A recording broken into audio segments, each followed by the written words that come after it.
এখনই খাইয়া দিতাম। বারবার পিক আপ ছেড়ে দিচ্ছিল, মানে পিক আপটা ছাড়লেই বাইকটা বন্ধ হয়ে যাচ্ছিল, পিক আপটা ছাড়লেই বাইকটা বন্ধ হয়ে যাচ্ছিল। এখন এটা কেন হয়েছে আমি জানি না, বাট কিছুক্ষণ চালানোর পরেই না আবার এখানে নিয়ে আসছি গ্যারেজে। এখন দেখি যে পিক আপ আর মানে অফ হইতেছে না, বাইক অফ হইতেছে না, এখন চলতেছে। এখন এই যে আরেক পাগল রাস্তার মাঝখানে দাঁড়ায়, এখন বললে ফাঁকা থাকে। এই যে দেখছো, ও মা গো, ও নিজেই তো পাগল, আবার অন্য মানুষের গালাগালি করে। যাই হোক, তো একটু পরে হচ্ছে পিক আপ ধরে ধরে এ পর্যন্ত আনছি, এখন আর কোনো সমস্যা হচ্ছে না, এখন ঠিকঠাক চলতেছে। তো এখন আমরা আজকে ফ্রাইডে, আজকে যাব 300 ফিটের দিকে যাব। তারপর ওখান থেকে হচ্ছে একটু বসবো। আমাদের নেক্সট ট্যুর হচ্ছে বান্দরবন। তো বান্দরবনের জন্য সবাই হচ্ছে আমরা প্রিপারেশন নিতেছি, এন্ড ওটার জন্য আজকে আমরা ডিসকাশন করতে যাব। ট্যুরের ডেটটা হ্যাঁ অনেক পিছনে, এখনো একটা 1 মান্থ বাকি। কারণ আমি হচ্ছে এখন অনেক বৃষ্টি হচ্ছে, বৃষ্টির মধ্যে আমি এখন ট্যুর দিব না। তো একটু বৃষ্টিটা কমলে, একটু সবকিছু একটু নর্মাল হলে তারপরে যাব। এই জন্য হচ্ছে আমি সামনের মাসে 15 তারিখের পরে সিলেক্ট করছি। সবাই দোয়া করবেন আমার জন্য। দেখা যাক এখন কি হয়। আর এমনি তো আমি, হ্যাঁ 50 টাকা নিছে। আল্লাহ, আমি থাকলে 20 টাকা নিতাম।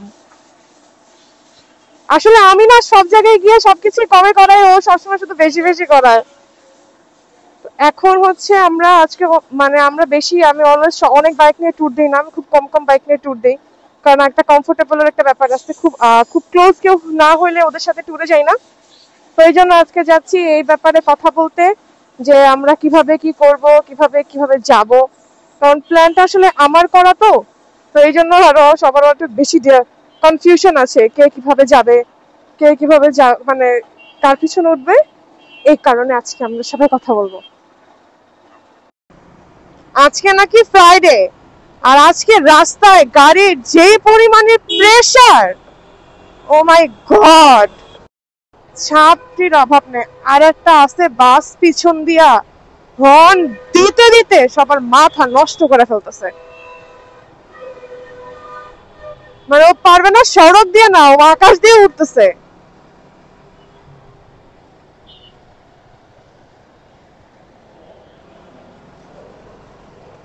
এটা হচ্ছে আমার রিয়ান, মাই ফ্রেন্ড। ওই জন্য বোধাই কিছু বুঝে না।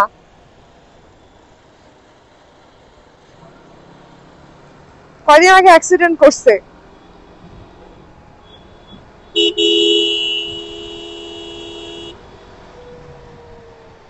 এই ইউটার্নটা না অনেক বিরক্ত লাগে। এই যে এখান থেকে অনেক রঙে গাড়ি আসে, অনেক কিছু ইউটার্ন নেয়। বাবা রে বাবা, আমি তো এখনই খাইয়া দিতাম।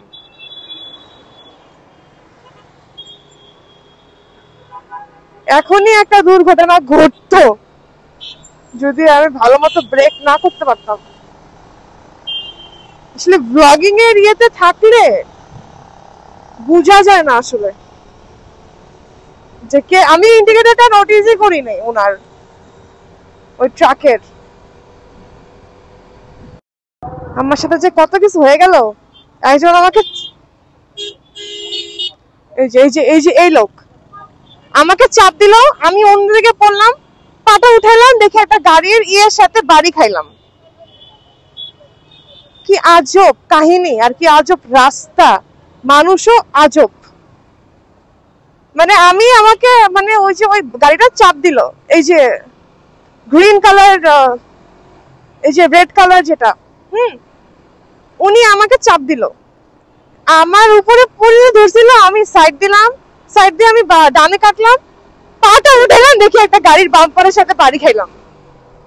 মানে কি ভাই, অ্যাক্সিডেন্ট হতে তো বাঁচলাম। এই জায়গাটা 300 ফিটের এই জায়গাটা এত পরিমাণে বাস টাস দাঁড়ায়, এত পরিমাণে গাড়ি টাড়িতে একদম পুরো জ্যাম লেগে যায়।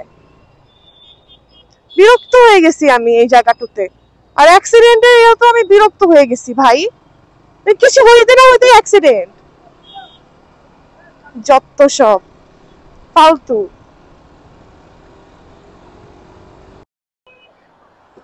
আমি এখন ভিডিও করব।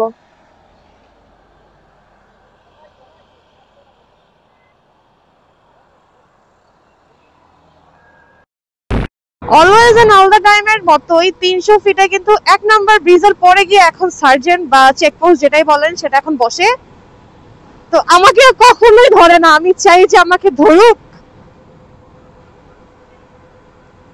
আমি চাই যে আমাকে ধরুক, বাট আমাকে ধরে না। এটাই হচ্ছে আমার দুঃখ।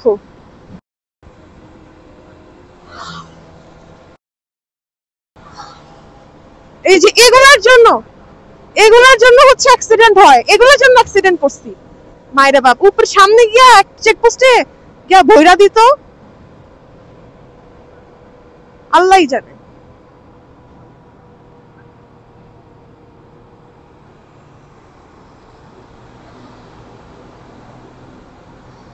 সবগুলো মরার জন্য যায়। চেকপোস্ট আছে, পুলিশ নাই।